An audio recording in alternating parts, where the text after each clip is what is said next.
أخبار عاجلة حاليا تقريبا غير 1:35. هو هجوم مسيرة إسرائيلية على سفينة الصمود الموجودة في الموانئ التونسية. هذا اختراق خطير لأجواء تونس، وهذا تهديد لسلامة الأراضي التونسية وهجوم دولة على دولة أخرى.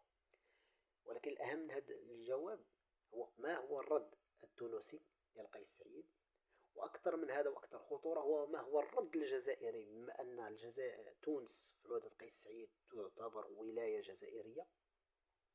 أنا كمغربي كنعتبر أن تونس ولاية جزائرية. واحد السؤال كيطرح راسو يلاه جاني دابا في عقلي: علاش الجزائر رفضت استقبال سفينة الصمود في الموانئ الجزائرية؟ هل هذا خوف من إسرائيل؟ ورد على الجزائريين اللي كيقول لك نحن ضد الصهاينة وأعداء إسرائيل. إلى هاد الساعة إسرائيل عمرها ما اعتبرت الجزائر دولة عدوة، لأن هادشي موجود غير في الإعلام الجزائري. وفي مجلس الأمن كان الوزير أو الجزائري فاش ندد بما تفعله إسرائيل، راه كاع الدول كانت كتندد، ماشي غير الجزائر. دابا الجزائر كتقولك هي مع الشعوب المضطهدة ومع الشعب الفلسطيني. لم نرى مساعدات إلى هذه الساعة. جميع الدول أرسلت المساعدات إلا الجزائر، وأقولها كيلو بطاطا ما رسلاتوش للجزائر.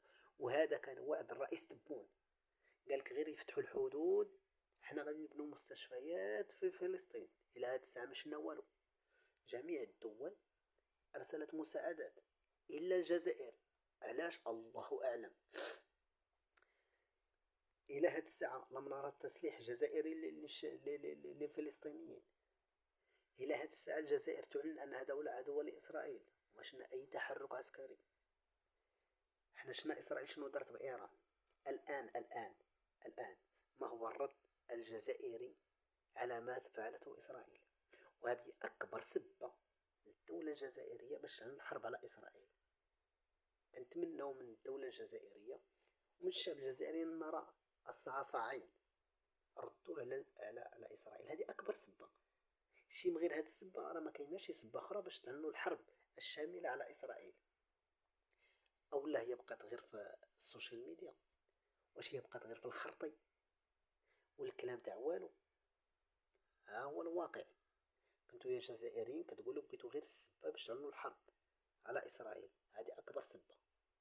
هذا راه تهديد، راه ماشي تهديد لتونس، راه تهديد للجزائر. ما يجيش الجزائر يقولك لا راه ضربت الموانئ التونسي، ما ضربتش الموانئ الجزائرية.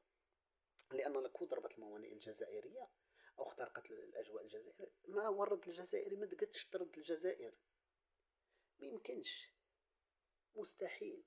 لأن في اللحظة اللي غادا ترد الجزائر هذيك هي في اللحظة غادا تكون نهاية الدولة الجزائرية. وأي محلل سياسي عقلاني غادي يقول نفس الهضرة. وحنا كنتمناو نشوفو في هذا الأسبوع الرد للجزائر. هذا هو الحلم ديالي حاليا، بنشوف الرد الجزائري. المهم هاد الأخبار راه عاجلة بقى سخونة. تم اختراق الأجواء التونسية، تم ضرب السفينة، سفينة الصمود، بمسيرة إسرائيلية داخل تونس. حنا أنا كنندد هذا العمل، كمغربي، لأنه عدوان. لكن السؤال والجواب حد ذاته جواب، هو ماذا ستفعل الجزائر وتونس بهذا الحيال من غير من غير سميتو، من غير الإعلان؟ شي حركة فعلية.